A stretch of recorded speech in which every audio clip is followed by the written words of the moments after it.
Hello ladies and gentlemen, this is Deja Vu, and this is going to be the second set of the MagicNs Proleague 0809 Round 4 Week 3 Cool Hite Sparkyz versus KTF MagicNs. This is going to be ridiculous. This is yellow arnc for Sparkyz and luxury for KTF, both twins staring at each other, going to take each other down. Who will win this battle of the twin monsters? I don't know, I don't care. Pick any twins or brothers that you want and compare it to that. You can go back to ancient Greeks, go down to Castor and Pollock. You can go down to modern day football. It's Eli versus Peyton.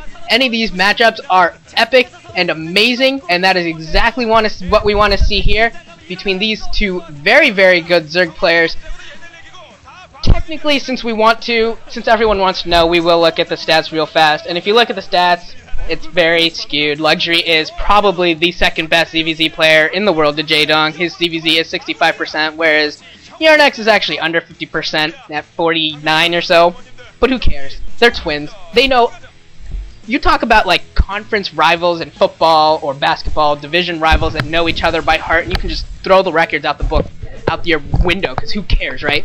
Well, this is even more ridiculous. These are twins. I don't think that there's anything one of these players can do that the other one won't know. And of course, luxury, because he doesn't like luxury for some reason, goes by the name Practice.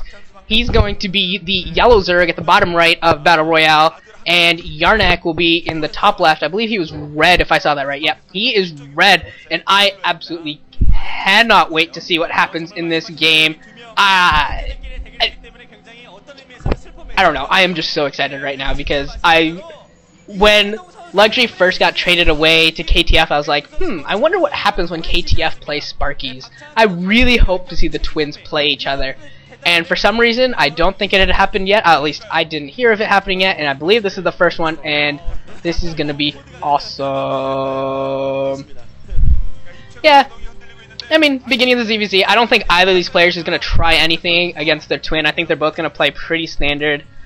I mean, could you really go home and be like, oh yeah, I cheesed my brother, I felt awesome? Nah, I don't think you're going to be able to take that home. I think both of them will play pretty standard. I think they'll just go for probably an overpool, maybe overpool with gas, something like that. And I think this will get to Mutilus pretty quickly. It is Battle Royale, so Zerglings probably will be made early on just to try and mess with the assimilators. We've been seeing that a lot from Zerg players, actually from all players. Messing with your own assimilators, breaking down your opponent's assimilators, trying to box them in, box yourself in, either way.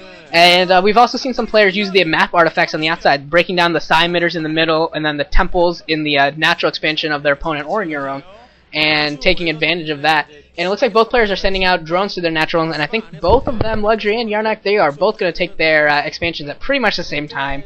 Certainly nothing that's going to make a difference by like 1 second. Who cares? Those were both 12 hatches, so I guess we're not going to see the normal overpull or whatever. But for this map, you can definitely do 12 hatch pretty easily because it's pretty easy to defend your choke between that assimilator. I think only one Zergling can actually pass through that gap, maybe two. So if you were to just get like 2 or 4 Zerglings and you could just stream them to your to that gap and probably hold it for a really long time. And I'm looking on Team Liquid. Okay, it looks like both players are throwing up gas now in the pool. I think the pool for Luxury went down a little bit faster. And I'm just looking on Team Liquid, and Yellow has for his nickname, he has the Kentucky Fried Chicken Zerg. What the hell does that even mean? How could you possibly be the KFC Zerg? I don't even know what that means. Like he's like the current colonel. He's got like this big bushy white beard, but he's young. There's no way all StarCraft players are young. It's not like none of them are gonna look like, I don't know. Someone knows why he's known as the Kentucky Fried Chicken Zerg of all things. Let me know. That's pretty funny. And then Luxury, of course, has no nicknames. He nicknames himself Practice. But yeah, both these players are pretty good, so I'm expecting that as soon as those hatcheries get built, both players will throw up extractors and start getting that second gas as early as possible. Because obviously that is why you take your second base in a ZVZ more than anything else. Layers going down for both players. This is pretty much watching the same person play, and it's funny because since they're twins, it's almost like they are the same person. Yeah, I know, it's horrible because they're supposed to be different or whatever, but I don't care. They're twins. They're the same person, more or less. Haha. And we see Luxury built a couple of Zerglings, and he is going to break the assimilator at his own base, and once he gets rid of that, both those assimilators. No ground units will be able to come through, at least. Yeah, nothing that we will see in this game, I should say, without being tricked over. Possibly, I wonder if you could burrow Zerglings and trick them over. Probably, I would assume that it's probably possible, but I don't know if it'd be practical. And it looks like Yarnak is doing the same for his assimilators. Luxury is going to work on that second assimilator. Yeah, both players are working on the second assimilator. Actually, Yarnak appears to have stopped. Okay, now he's going to go back to it and take it down. And then we will get into a pure air battle.